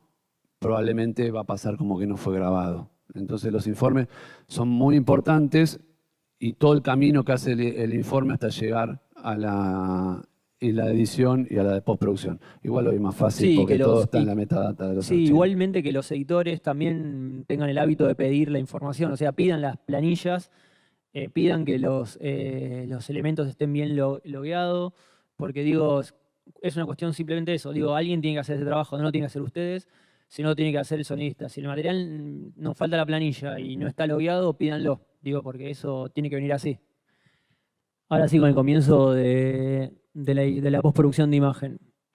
Ya estamos por terminar la película, ¿eh? Bien, bien, ya estamos, sí, ya estamos. Bueno, acá, bueno, claramente no haberse hecho las pruebas de filmación, esas que dijimos antes, volverlas, o sea, si no se hicieron, hacerlas antes de empezar a editar. O sea, ahí donde están los editores, si hay algunos acá, lo mismo, o sea, antes de empezar a ingresar su material al editor, a la Avid, al Final, a lo que fuese, llamen o díganle a la productora, necesitamos que el sonista, hacer una prueba con el sonista, porque como se ingresa ese material, luego lo mismo, cualquier cosa que pueda estar mal, se puede prever ahí y después es un dolor de cabeza menos para adelante. O sea, importante, antes de empezar a ingestar el material, probar con una escena que llegue a postproducción de sonido, que se fijen si se puede abrir, si conlleva toda la metadata y todo eso. Bueno, verificar que el material esté nombrado bien y que sirva a eso. Bueno, sobre la forma correcta de sincronizar la imagen ya lo dije, o sea, acerca de, bueno, si está con timecode que conlleve eso todo el tiempo y aparte chequear que esté en sincro, por más que el timecode nos diga que esté en sincro, por más que la pizarra nos diga que esté en sincro, chequear que está en sincro, porque muchas veces puede haber un desfasaje, como les dije, de distancias de boom. Hay una situación por ahí que llega al extremo, estamos contando con un tele una situación de dos personas que van caminando y por ahí todo el boom está allá, lejos, o sea, los micrófonos están allá a 50 metros y el boom está a 50 metros. Pero la pizarra no la hacen allá, por ahí la pizarra por alguna razón la hacen acá delante de cámara y después, no sé, por ahí están con un zoom. Entonces van con el zoom allá, encuadran y empiezan a filmar. Y nada, la pizarra se hizo acá y por ahí lo que ingresa a la cámara o el sincro está acá. Entonces cuando pones en sincro eso con el ProRealize o con la propia claqueta, hay un desfasaje de tiempo por la distancia, que como saben el audio tiene como 340 y pico de metros por segundo, que bueno, en 50 metros son como 2 cuadros, 3 cuadros. Entonces, bueno, esas cosas, por más que el timecode esté preciso, todo funcione, igualmente hay que chequearlo. Para los editores es muy importante que en la isla de edición sea silenciosa, no sea reverberante. O sea, es muy importante porque el editor de imagen está haciendo o sea, está haciendo la edición de sonido de los diálogos. O sea, está empezando a editar los diálogos. Entonces, tienen que escucharlos bien. O sea, no puede ser que los escuchen. A veces vas a una isla de edición y tienen el monitor de audio, lo tienen. Es así de este tamaño y lo tienen tirado atrás no sé, de la silla, atrás del placar y tiene un perro adelante durmiendo. O sea, y ahí por ahí están tomando decisiones entre usar una toma o usar otra. Es importantísimo que estén, o sea, obviamente ahí deciden entre, che, este sonido funciona o este sonido no funciona. Y por ahí, después el director lo que sucede generalmente es que trabajan y después vas a la isla de postproducción de sonido donde tenés un buen monitoreo y dicen, ah, no, pero ese sonido antes no estaba. La idea es concientizar al montajista que está montando tanto imagen como sonido y no solo imagen. Entonces muchas veces pasa que muchos problemas de estos pasan de largo solo porque no los escuchan. Claro, y aparte solo no los escuchan porque tenían el monitor de audio en el piso y no en el escritorio. La idea es que estén alineados a los oídos. O sea, por más que... Y no digo, hoy un parlante más o menos decente, un baffle sale, no sé, $300. O sea, no es caro a una una producción de una película. Yo acá puse 5 pulgadas o más y esto es importantísimo, alineados a los oídos. Y otra cosa muy importante es que estén calibrados al nivel de monitoreo de cine. Porque digo, o sea, si son editores, consulte con el sonidista o con el postproductor o con el director de sonido, quien sea, y díganle, ok, ajusten el nivel de monitoreo a un nivel de monitoreo que es el de cine. Porque, ¿qué pasa? Claro, cuando ellos escuchan algo fuerte, por ahí en vez de bajar el volumen del clip, lo que hacen es bajar el monitoreo. Y por ahí abajo de eso están sucediendo cosas y no sé, y hay ruidos que no se pueden usar y claro, no lo escuchan porque bajan el monitoreo y cuando hay algo que está susurrando suben y así, y eso no funciona de esa manera. El monitoreo tiene que quedar fijo y ahí tienen que escuchar como todo lo que está sucediendo o tener ese conocimiento de saber que cuando modifican el volumen de escucha están tomando decisiones erróneas. ¿Se entiende? El montaje es la reescritura del guión.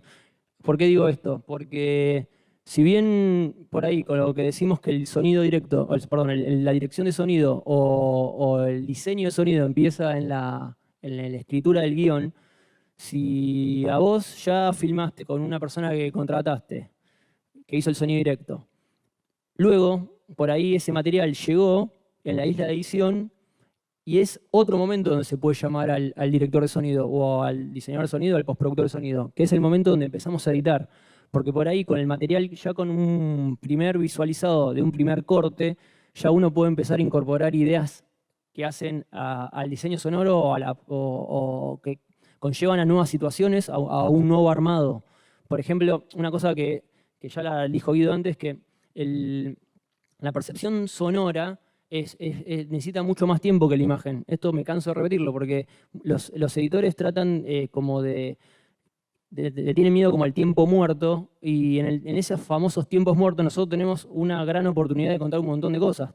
Por ejemplo, el comienzo de una tormenta o hasta que llueve tiene un tiempo natural. No puedes hacer que llueva en un segundo, sino es una elipsis. No estás contando de que comenzó hasta que empezó, o sea, que comenzó el comienzo de tormenta hasta que está lloviendo. O sea, no puede suceder en 2 segundos.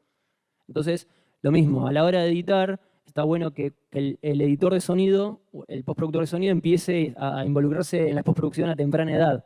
Y no cuando te llaman, te llaman y te dicen, che, ya está el corte final, ¿me pasás un presupuesto de postproducción? Le digo, y ya está, o sea, ya se gastaron las, no sé, X cantidad de semanas que tuvieron en postproducción de imagen y ya uno ya dice, pero ¿y qué? ¿No quieren abrir de vuelta el corte?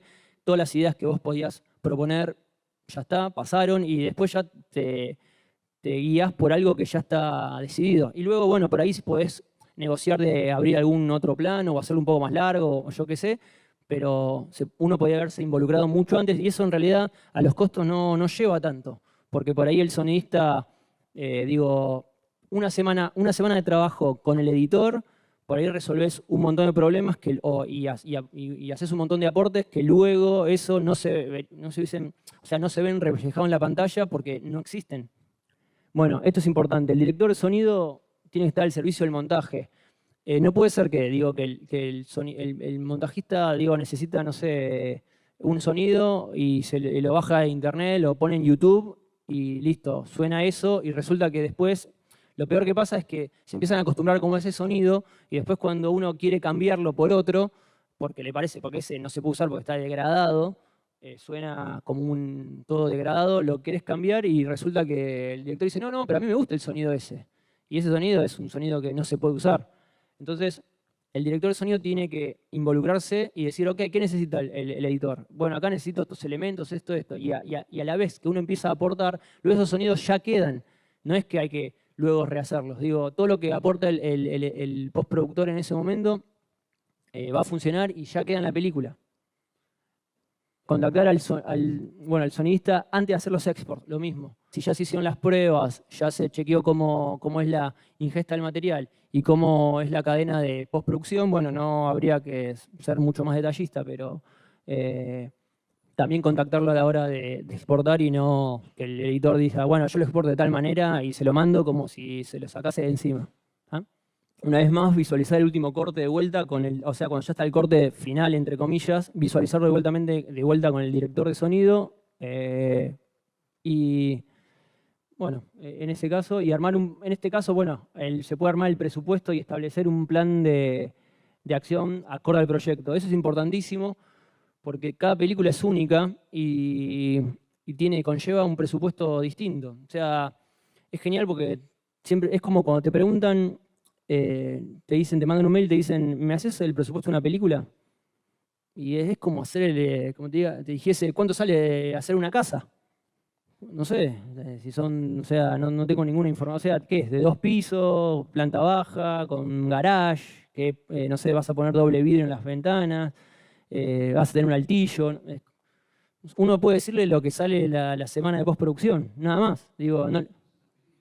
Bueno, eso es importantísimo porque cada película es única y requiere un presupuesto único. Y muchas veces, la mayoría de las veces, nosotros lo que tenemos que tratar de hacer es saber dónde jugárnosla más. O sea, si digo, por ejemplo, hay escenas más complicadas, si decís, ok, en esta escena necesito trabajarla mucho, saber que necesita más tiempo una escena que otra. Digo, nosotros también, nuestro presupuesto, hay que saberlo administrar en el flujo de trabajo ya sea en la edición de diálogos, o ambientes y efectos y lo que fuese. Que el director ya empiece a recibir material que tenga timecode en pantalla y que cualquier cosa propuesta, cualquier cosa que escriba o que quiera aportar el director ya tenga fácilmente un lugar en la película localizable con timecode. O sea, porque si no, hablan de escenas que cuando entra Juanita por la puerta y por ahí Juanita entra por la puerta 50 veces, a los más o menos 10 minutos del inicio.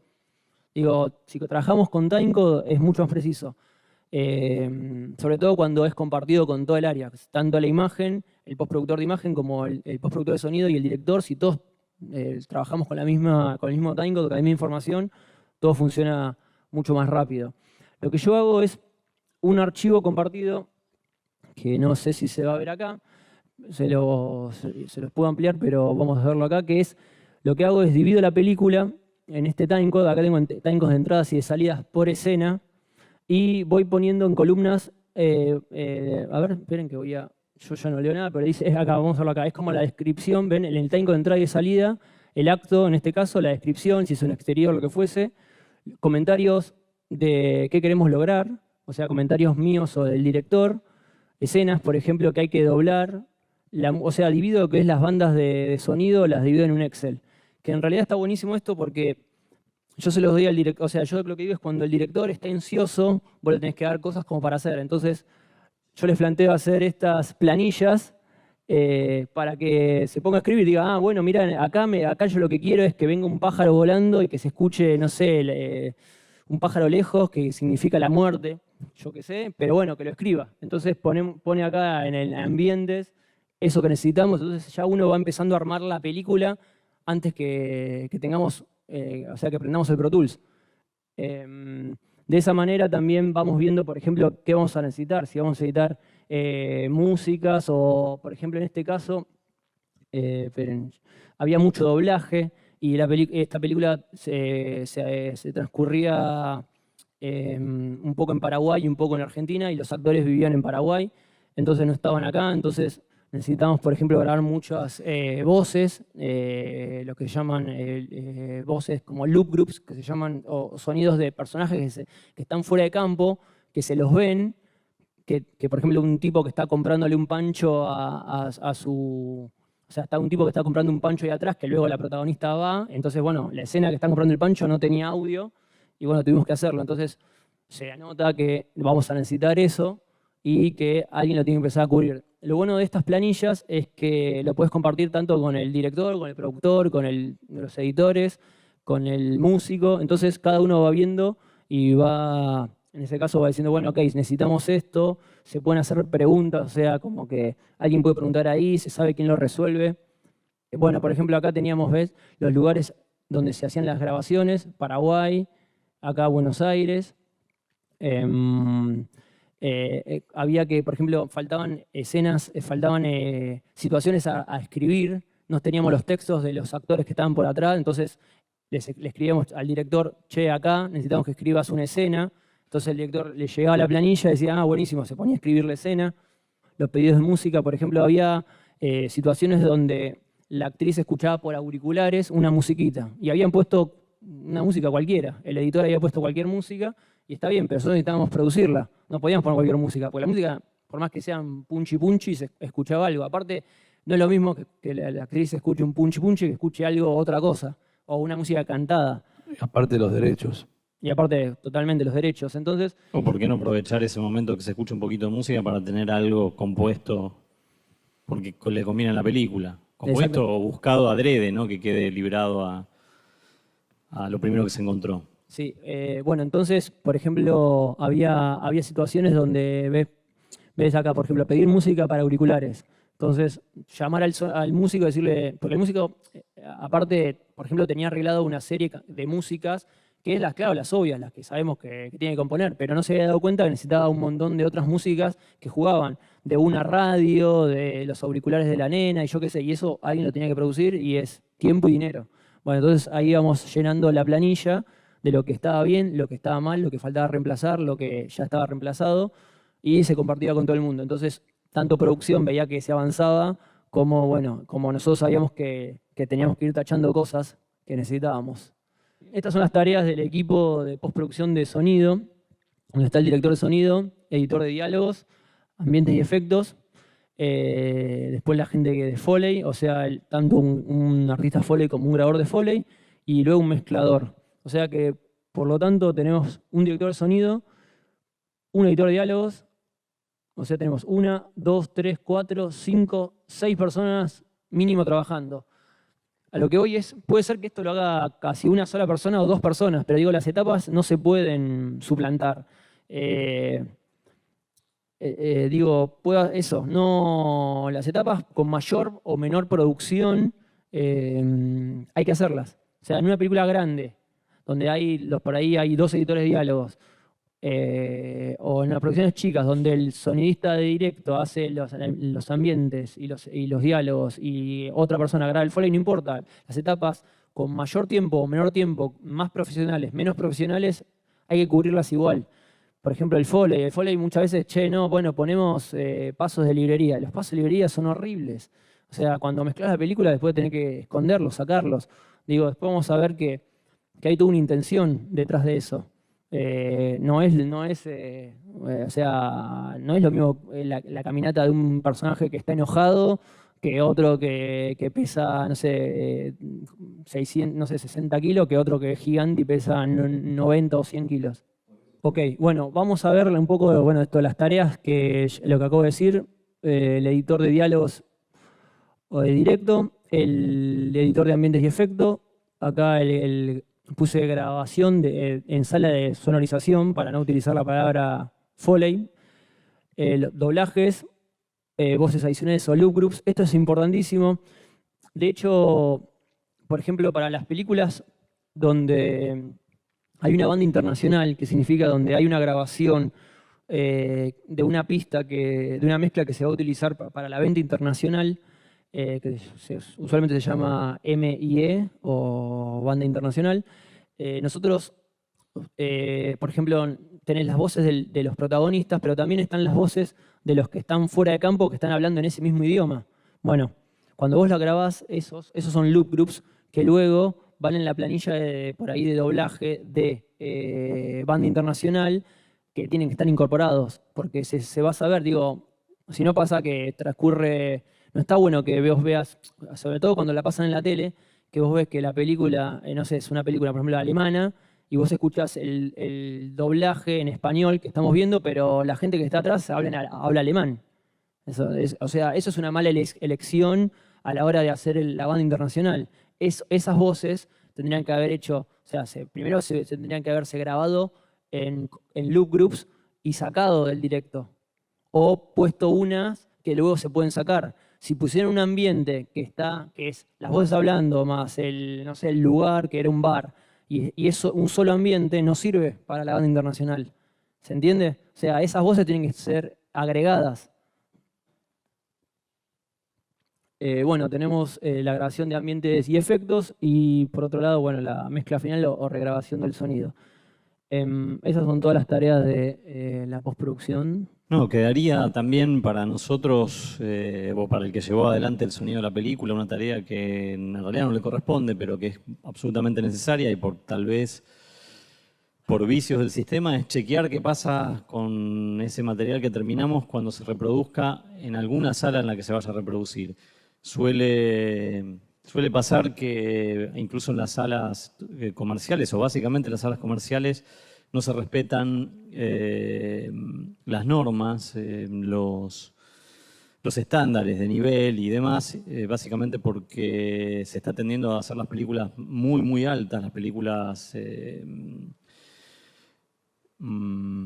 de producción extranjera, básicamente, y sobre todo las películas que tienen que ver con explosiones, grandes destrucciones, tienen muchísimo volumen.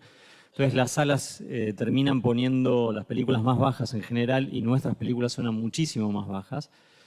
Entonces, una de las partes que no es tarea necesariamente del director de sonido, pero que muchas veces nosotros nos vemos obligados a hacer, es seguir un poco el camino de las películas o de lo que sea, se va a pasar en un festival, ir y verla proyectada un ratito, un pedazo de la película. Eso sucede, por ejemplo, en el Bafisi con todas las películas argentinas. Probablemente, no sé, por ahí si les tocó poner una película o un corto en el Bafisi, ustedes pueden ir y hablar con el proyectorista antes de la proyección y hay un mínimo tiempo como para calibrar eso, para ajustarlo por lo menos. Lo que quiero decir, eso suele pasar incluso hasta con las películas industriales que tienen estrenos comerciales. Las funciones del editor de diálogos, bueno, son optimizar los diálogos y obviamente la limpieza del sonido directo y la nivelación. Eso es importante tenerlo en cuenta es a la hora de producción que hoy se graban con canales multipista, donde por ahí tenés 10 canales de audio, donde tenés por ahí 2 booms y tenés inalámbricos por todos los personajes.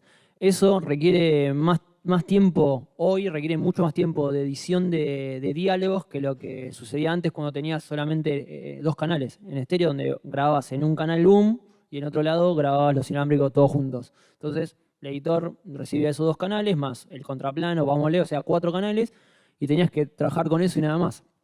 Hoy, muchas veces en un plano y contraplano de 4 personajes sentados en una mesa cenando, y más los 2 booms o uno solo, y bueno, tenés, o sea, 20 canales. Bueno, esos 20 canales llevan su tiempo de trabajo. O sea que la postproducción en lo que es la parte de edición de diálogos se estiró. Si antes tardabas, no sé, 4 semanas, hoy se puede, o sea, llevar a un 50% más, a 6 semanas por ahí. Sería una exageración, creo que muy pocas personas, bueno, alguna que otra película, pero las películas de bajo presupuesto, 6 semanas de postproducción para solo diálogos es un montón. Pero digo, el filmar con más canales también implica más tarea a la hora de postproducir. Eso es algo a tener en cuenta.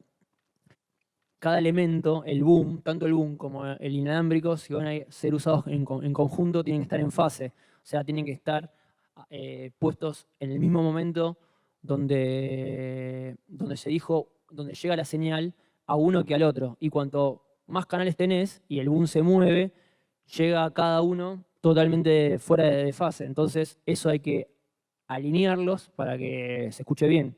Si no, hay una... O sea, como la idea es que, o sea, en producción nosotros tendemos a solucionar cada vez más las cosas, planteos de dirección que antes eran imposibles y ahora se pueden solucionar porque tenemos un multitrack, grabamos por separado, pero todo es sumando cantidad de micrófonos, lo cual quiere decir que también estamos sumando cantidad de trabajo en la postproducción. Lo que quiero que quede claro es que esa solución de poner cada vez más micrófono implica más trabajo postproducción, no es gratis en cierta forma. Y básicamente son los canales que usan editor de diálogo son esos. Tanto los booms con los inalámbricos, esto que decíamos, las grabaciones de wild tracks, tomas de reemplazo, que muchas veces es agarrar el texto de una toma, ponerlo en otra, porque esa por ahí tuvo un ruido o algo, entonces utilizar otra toma, en vez de la toma 1, la toma 3, y por ahí el texto es igual. Muchas veces lo que dijo Rubén antes, que pasa que por ahí antes era el más riguroso el acting y que se mantenga la actuación, va a depender mucho de la película y del director, pero la improvisación también nos juega en contra a la hora de la búsqueda de tomas de reemplazo, que no hay. O sea, dijo una vez casa y después en todas las demás dijo hogar. Entonces, la palabra casa no existe. Entonces, si siempre hubiese dicho casa, bueno, vas a buscar esa palabra que tiene ruido y la reemplazás por otra. Sobre todo, aparte, cuando no actúan en todas las tomas igual, y eso es muy difícil buscar tomas de reemplazo. Bueno, otro de los canales son los roomtones, que eso ya hablamos. Los PFX, o sonidos, son esos sonidos solos que les dije, de voces, o pueden ser voces, o pueden ser máquinas, o motores, o lo que fuese algo difícil. Los doblajes, los loops que hablé recién, o grabaciones de voces adicionales. Y otra cosa es tener en cuenta lo mismo. Lo que pongo diálogos FX son diálogos que tienen que ver con... que tienen un proceso que, por ejemplo, puede ser un televisor, pero en este caso el televisor por ahí está informando algo. Es como si el personaje está viendo o hablando con otra persona y luego suena algo en el televisor, juega dramáticamente, entonces después vemos y, ok, escuchamos que, no sé, murió tal persona y el personaje de acá se pone a llorar. Ok, bueno, eso, el televisor no está funcionando y juega dramáticamente, entonces hay que tener en cuenta que eso luego hay que extraerlo porque luego va a ser reemplazado en la banda internacional. O sea, cuando se vende la película va a haber un personaje, otro en este caso no sé, en alemán, lo tenga que doblar y hacer a la persona de la tele. O sea, esas cosas son importantes tenerlas presentes a la hora de organizar la sesión porque sabemos que ese audio no puede ir. Y por ahí tiene que estar reemplazado. Si tenés el audio original y por ahí tenés que reemplazarlo y había una música detrás de esa música, no sé, de un presentador que está hablando y suena música de noticiero y está hablando, bueno, hay que hacer ese pedacito, tener presente que hay que hacer ese pedacito de música por ahí para reemplazarlo y ponerlo porque luego va a ir doblado al alemán. ¿Tá? O sea, todo con esas cosas hay que estar muy atento porque eso todo es tiempo y es dinero. Bueno, todo el mundo sabrá qué es el Foley. Obviamente, para mí es importantísimo que sea hecho por gente que tenga experiencia y que tenga las superficies y todo, pero digo, hay que hacerlo. Hay que hacerlo porque justamente uno enriquece la película, hace una diferencia gigantesca y puede estar muy bien hecho o puede estar con mucha intención, con muchas ganas, pero hay que tenerlo. De última, es un elemento que digo, si tenés los diálogos bien y tenés una buena Foley, la película es profesional y corre sola. O sea, ponés esas dos cosas a funcionar y la película se convierte en una película. Obviamente, capaz se están preguntando por qué en el directo le sacamos los pasos y después se lo vuelven a poner.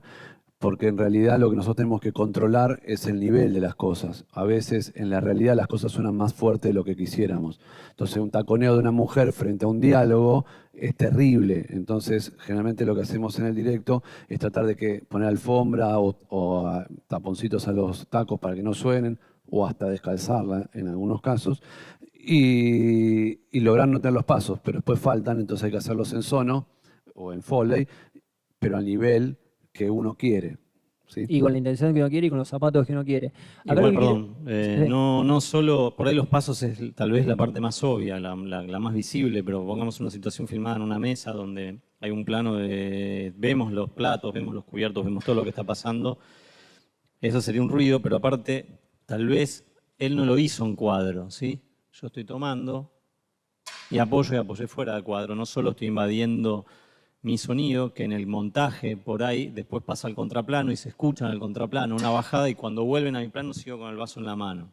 ¿Se entiende? Es un ejemplo medio tonto, pero tiene que ver mucho con el montaje.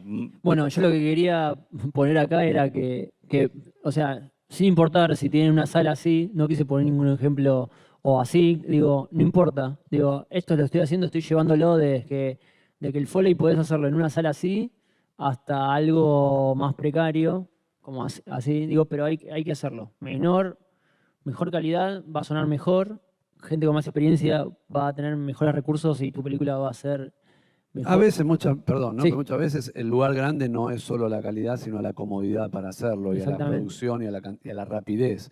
O sea, que se puede hacer en lugares más incómodos a costo de más trabajo. Claro. Pero, digamos, Sí, y también digo, no es lo mismo hacer pasos que hacer ropas o elementos como eso. A ver, no es lo mismo hacer una película de época, por ahí que necesitas, no sé, armaduras y cosas como más difíciles de conseguir, que una de costumbrista en una casa, donde sí todos tenemos en casa vasos y cubiertos y platos. Lo último que voy a decir es esto, la edición de ambientes y efectos.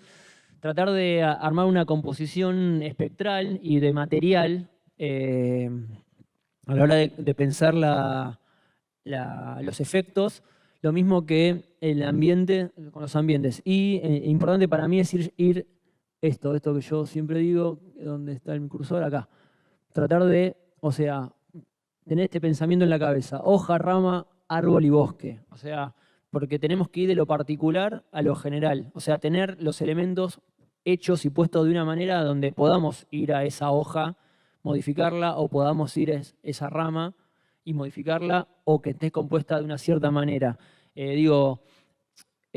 También obviamente depende de la escala de la producción, porque digo, vos tenés un ambiente, o sea, en una película vos tenés un ambiente que sean en realidad dos ambientes, pero por ahí tenés un ambiente de chicos en un colegio que es una pista mono y después grabaste otra estéreo y bueno, listo, ponés eso y suena a unos nenes jugando. Ahora, es importante, ¿por qué está bueno tenerlo separado?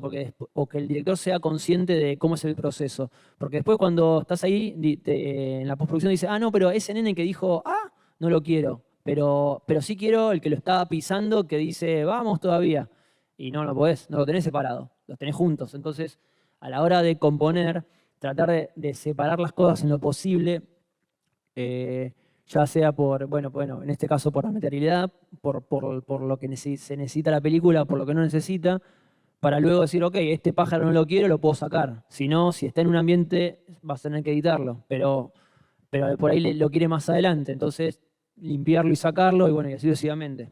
Lo último que voy a decir es, las películas se mezclan en salas de cine.